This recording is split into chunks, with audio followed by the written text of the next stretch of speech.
नमस्कार दोस्तों, आप सबका अखिलेश एजुकेशन में स्वागत है। आज हम बात करेंगे ज्वालामुखी कैसे बनता है। हमारी पृथ्वी के अंदर का जो भाग है इसे 3 भागों में बांटा गया है। 3 भाग कौन कौन से हैं? ये हमारी पृथ्वी है और हमारी पृथ्वी 3 भागों में बांटा गया है। एक भूपर्पटी, दूसरा मेंटल, तीसरा क्रोड। ये क्रोड जो होता है ये बीच में है, एकदम केंद्र इसको कहा जाता है। भूपर्पटी की मोटाई 34 किलोमीटर है और मेंटल की मोटाई 2900 किलोमीटर इसका क्षेत्र का दूरी है।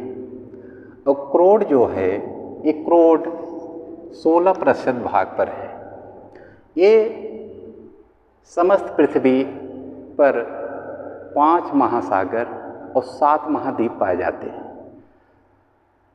7 महाद्वीप जैसे पहला महाद्वीप है एशिया महाद्वीप, अफ्रीका महाद्वीप, उत्तरी अमेरिका, दक्षिणी अमेरिका, फिर यूरोप, अंटार्कटिका, ऑस्ट्रेलिया।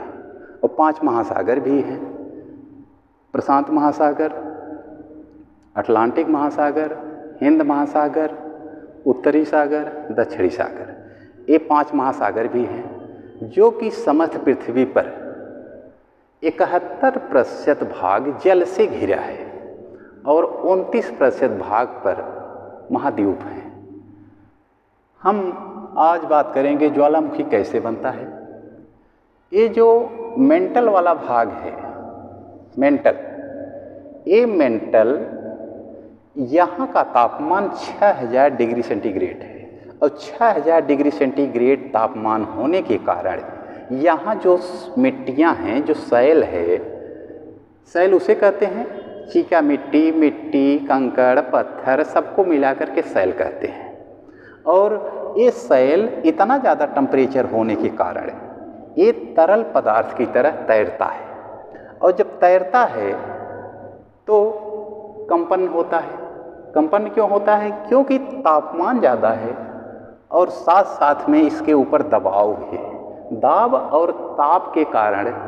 और तीसरी बात यह है हमारी पृथ्वी 1610 किलोमीटर की स्पीड से 1610 किलोमीटर प्रति घंटा के स्पीड से घूर्णन गति करती है, दैनिक गति करती है अपने अक्ष पर। इतने स्पीड से जब गति करती है तो जाहिर सी बात है कि जैसे उदाहरण के लिए कोई मटका लीजिए, उसमें पानी भर दीजिए, उसको घुमाइए। जब घुमाएंगे, मटके को घुमाएंगे तो मटके के साथ में पानी भी घूमेगा और जब पानी घूमेगा तो उसमें लहरें उत्पन्न होंगी। वो लहरें मटके की दीवार से टकराती हैं। ठीक उसी प्रकार से यहाँ पर भी ये इस प्रकार से लहरें उत्पन्न होती हैं, लहरें। और इस लहर को वलन कहा जाता है, वलन। इस लहर को वलन कहा जाता है, वलन। और जब ये लहरें बहुत बड़ी बड़ी मात्रा में जाकर के इस दीवार से टकराती हैं, भूपर्पटी की दीवार से टकराती हैं और जहाँ पर भूपर्पटी की दीवार को कमज़ोर पाती हैं वहीं पे तोड़ देती हैं। कमज़ोर कहाँ पे पाती हैं? जहाँ पे महासागर होते हैं। महासागर बहुत गहराई में है। महासागर की गहराई आप जानते हैं 11,022 मीटर गहरा है। प्रशांत महासागर में है, इसको कहते हैं मेरियाना गर्त। और इतना गहरा है, इस कारण से वहाँ पर भूपर्पटी की मोटाई कम होती है, 20-22 किलोमीटर होती है। तो जहाँ पर ये दीवार भूपर्पटी की दीवार को कमज़ोर पाता है वहीं से ये वलन करते करते करते करते जा कर के दीवार को तोड़ देता है और तोड़ करके बाहर निकल जाता है। और बाहर जब निकलता है इसके अंदर तैरता हुआ जो पदार्थ होता है उसे मैग्मा कहते हैं। और जब यही मैग्मा बाहर निकलता है और बाहर निकल करके आपके धरातल पर इस प्रकार से फैलता जाता है, इसके अंदर से राख, धुआं, गैस, लावा, इतने सारे चीज़ निकलते हैं, जहरीली गैस निकलती है और इससे जनहानि की बहुत ज़्यादा नुकसान होता है। और जिस रास्ते से ज्वालामुखी बाहर निकलती है उसे क्रेटर कहा जाता है। इसे क्या कहते हैं? क्रेटर कहते हैं। और एक क्रेटर जब कभी ज्वालामुखी बंद हो जाता है तो इस क्रेटर में पानी भर जाता है, और जब पानी भर जाता है तो इसे क्या कहते हैं? क्रेटर झील के नाम से जाना जाता है। भूपर्पट्टी ये बेसाल्ट पत्थर के द्वारा बना हुआ है, बेसाल्ट पत्थर के द्वारा। और मेंटल ये वाला भाग जो 2900 किलोमीटर है, ये भी बेसाल्ट पत्थर के द्वारा बना है। जो क्रोड है यानी कि बीच वाला भाग, ये निकेल और फेरस के द्वारा बना हुआ है, निकेल और फेरस के द्वारा बना है। और हमारी पृथ्वी, हम पृथ्वी के अंदर जैसे जैसे अंदर जाएंगे, प्रत्येक 32 मीटर पर 1 डिग्री सेंटीग्रेड का तापमान बढ़ जाता है। 1 डिग्री सेंटीग्रेड तापमान बढ़ जाता है और इस प्रकार से ज्वालामुखी बनता है। तो ज्वालामुखी 3 प्रकार के होते हैं: सक्रिय ज्वालामुखी, प्रसुप्त ज्वालामुखी, शांत ज्वालामुखी। हम तीनों ज्वालामुखी के बारे में भी आपको बता दे रहे हैं कि सक्रिय ज्वालामुखी जो होता है, जैसे स्ट्राम्बोली एटना में है, एटना द्वीप है, उसी द्वीप के ऊपर है स्ट्राम्बोली जो भूमध्य सागर के बीच में है। ये सक्रिय ज्वालामुखी है और इससे हमेशा प्रकाश निकलता रहता है, और इसीलिए इसको प्रकाश स्तंभ के नाम से भी जानते हैं। कोलिमा मैक्सिको की खाड़ी में है, मैक्सिको की खाड़ी में कोलिमा सक्रिय ज्वालामुखी है। फिर परीक्षाओं में पूछा जाता है कोटोपैक्सी। कोटोपैक्सी एक सक्रिय ज्वालामुखी है जो विश्व का सबसे ऊंचा सक्रिय ज्वालामुखी है, जिसकी ऊंचाई है 19,613 फीट। ये विश्व का सबसे ऊंचा सक्रिय ज्वालामुखी है। ओजस डेल सलाडो ये भी सक्रिय ज्वालामुखी है, एंडीज पर्वत पर है, चिली देश है, वहीं पर ये सक्रिय ज्वालामुखी ओजस डेल सलाडो है। दूसरा प्रसुप्त ज्वालामुखी।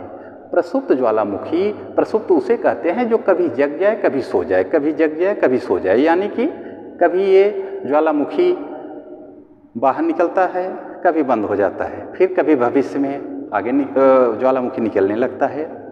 तो शांत ज्वालामुखी में कौन कौन से ज्वालामुखी हैं? जैसे पोपा म्यांमार देश में है, किलिमंजारो अफ्रीका महाद्वीप में है, एकांकागुआ एंडीज पर्वत पर है दक्षिणी अमेरिका में। तो विश्व का सबसे ऊंचा शांत ज्वालामुखी जिसे एकांकागुआ कहते हैं, इसकी ऊंचाई है 6,960 मीटर। तो सबसे ज़्यादा ज्वालामुखी एशिया और अमेरिका के तट पर स्थित है। अगर पूछा जाए कि किस महासागर के तट पर सबसे ज़्यादा ज्वालामुखी पाई जाती है, तो प्रशांत महासागर के तट पर सबसे ज़्यादा ज्वालामुखी पाई जाती है। पृथ्वी की अवस्थाएं 3 होती हैं, एक ठोस, एक तरल, गैस। इसके 3 माध्यम से गुजरती है। ठोस इसलिए कहते हैं कि जिस भाग पर हम रहते हैं ये ठोस है, भूपर्पट्टी ये ठोस है। मेंटल वाला भाग ये तरल है, और इसके वलन के कारण या ताप के कारण, दाब के कारण जब ज्वालामुखी बाहर निकलता है तो गैस, धुआं, राख आदि निकलता है। इसीलिए कहा जाता है कि पृथ्वी 3 अवस्थाओं से गुजरती है। कैसी कौन सी अवस्था है? ठोस, तरल, गैस। और आंतरिक शक्तियों के द्वारा पृथ्वी के अंदर आंतरिक शक्ति काम करती है और पृथ्वी के ऊपर बाह्य शक्ति काम करती है।